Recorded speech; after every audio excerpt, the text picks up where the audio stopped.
Hey beauties, morning to you. Alright, beautiful people, listen to me. And I'm saying this firmly, I'm saying it boldly, courageously, but humbly as well. And humility doesn't mean that I have to make my voice high-pitched and dowdy. The reality is why some of you people are unsanitary. I'm not going to say nasty. Unsanitary. It is because you really were not taught how to be clean. You were not taught cleanliness. You grew up seeing a lot of things that were done and you accepted it as a part of culture, thinking it was correct. Now, I was speaking with somebody who asked me if I didn't see part of an interview with Alice, where she said nothing was wrong with her defecating in the bucket because that is what she was exposed to. That is what she grew up on. And this is a big woman. Now, people underestimate the power of what the scripture says. Train up a child in the way he or she should grow or go, that when they're old, they do not depart from it. You think it's only in terms of your attitudes as when you're relating to somebody, or to not be a criminal? No, maybe. Or to not disrespect your parents? No. Part of respecting and honoring people is being clean. Because when you interact with people, more than likely there's going to be some physical contact, whether through a shake hand, whether through a hug, or a kiss on the cheek. Even on the lips. You have platonic friends who do that. You know, like I see a practice like in the United States. It has nothing to do with any sexual orientation. You know, it has to do with just being good friends. Where they chups, you know, Jamaicans always say chups each other's women. Older women, I say, do it a lot. On the lips. You know, and it's okay because I know it's coming from a healthy place. It's just a part of their culture. Just like how sometimes you hear a lot of the old-time American men. They'll say, hey, baby. And you say, huh, baby? And they're talking. But it's a way how they communicate. Very affectionate in their language. But it is very platonic, you know. It is something that they were taught. That is why when they're older, they'll speak that way. You might be, from the younger generation, say, oh. Because you grew up in a generation that taught you otherwise. So everybody, it's based on your teaching. People are not going to know how to be clean. That is why I know every behavior has to be taught. Financial literacy, learning literacy, being clean. Let me call it clean literacy. So Alice is not the way she is, just out of thin air. She was not taught. Guaranteed, she was not taught. Now, people may say it's no excuse. That is true. I can understand that because she's now an adult. But if you don't know, you don't know. That is why humans' greatest enemy is not the devil. Your greatest enemy is ignorance. Parents, you have to teach your children how to be clean. Aunties and uncles, you have a role to play as well. Cousins, friends. When you see the little children, sometimes I've seen parents, I said to them, don't teach a child to do that. Like you said, I'm throwing garbage in the vehicle or something like that. Don't do it. Because when they're older, they're going to think that is acceptable. And when they do it to others, people are going to chew them alive. They're going to chew them 30 times alive. That's the unfortunate thing. Don't teach them that. Teach it. So when they're going to, it's like, let me put it this way, it's like almost like a ritual, not in any negative evil thing I'm talking when I say ritual. I'm talking about an everyday practice of mine. That's what I mean. When I go into the bathroom, even my own bathroom, you see, if I lift up and look at that toilet seat, it has to be cleaner than the whistle. If not, I clean it before I use it. Technically, you really should even clean your face basin every single day. Sometimes all of us get lazy, but once it gets a little, you see any little thing and the mirror, I don't like seeing it. I feel sickened to my stomach. You know, my mother taught me a lesson. I had to clean my bathroom on the weekends. I had to do it every week because Toni-Ann, come and clean it. She never missed a beat.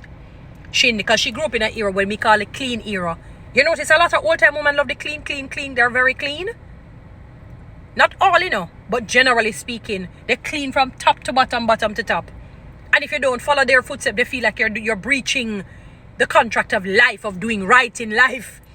Sometimes I have to say, Mommy, I'm not as heavily domesticated as you because I wasn't grown up in your area over. I'm a clean person. 2 areas for me must be very clean. If I go into your kitchen, believe you me, I think it's a spanking brand new kitchen as well as your bathroom. And it smells good too. When I'm finished with your bathroom, I'm telling you, teach your children how to be clean. After you've potty trained them, teach them when they're using the toilet, make sure it is clean. Sometimes you see feces mark on the edges because when you're defecating, try and not sit to the edge meaning your bottom is at the edge, to its edge. So that when you do, it mess up the edge. I hate to see it. I can't stand. Oh Lord.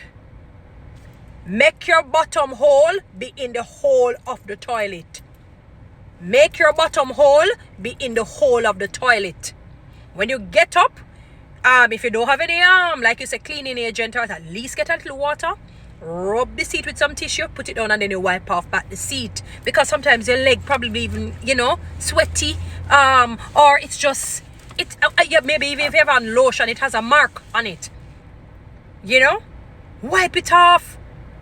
And if you see skid marks, as they would call it in your toilet seat, you throw some soap, disinfectant, and you wash it out and you flush it.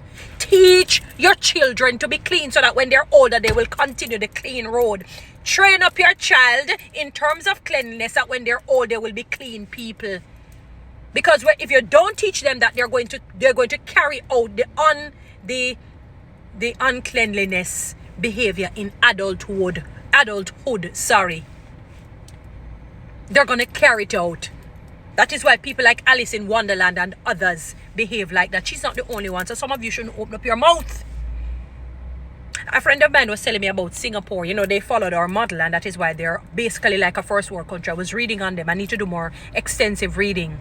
And he was telling me off when they were building like high-rise buildings, and they put up something like it's a quads, whatever it is. I don't know what they call it, what the official word is. And they would put the powder rooms. For those who may not know what a powder room is, just with a face basin or wash basin and the toilet, not a shower facility. He said people would go into the elevators and urinate. I don't know if it was deliberate or they're being malicious, or literally they thought it was okay. And what they had to do is create some sensors that as you go in there and urinate, bloop, it locks you in. So right away you'd be charged, you'd be fined.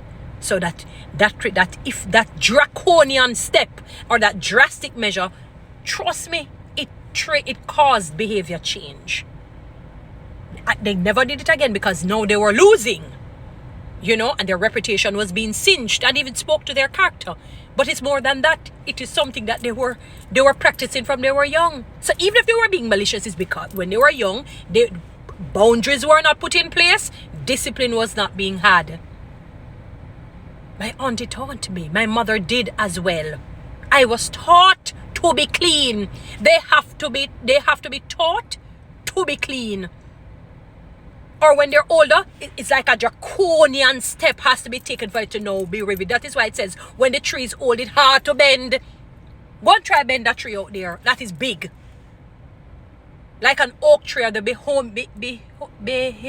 what's the name of that tree? That is like a stalwart, like a formidable tree.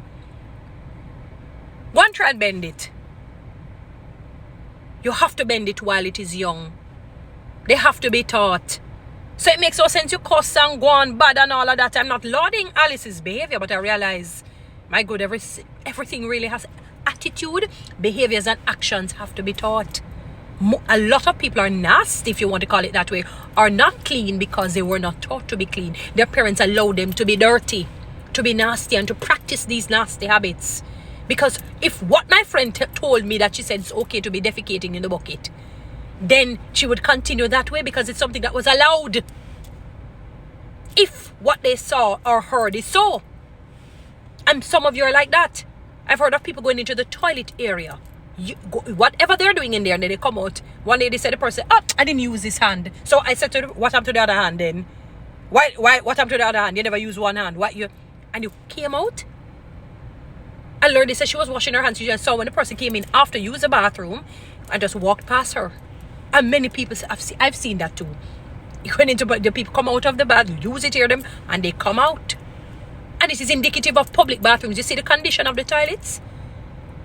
You see the condition of the toilet? And what is in the toilet? All the tank too. I remember one day it was like a volcano. You see the dude come right from out of the toilet tank, right down, floor down, floor, right to the toilet, come right down, almost basically on the ground. And it was not me, not think a bikini. Do. Terrible. But parents, you have to teach your children. Family members, you have to teach them. They will not know better when they're older, and it's harder to bend the tree. Guys, follow me on TikTok. Subscribe to my YouTube channel. Please share this message.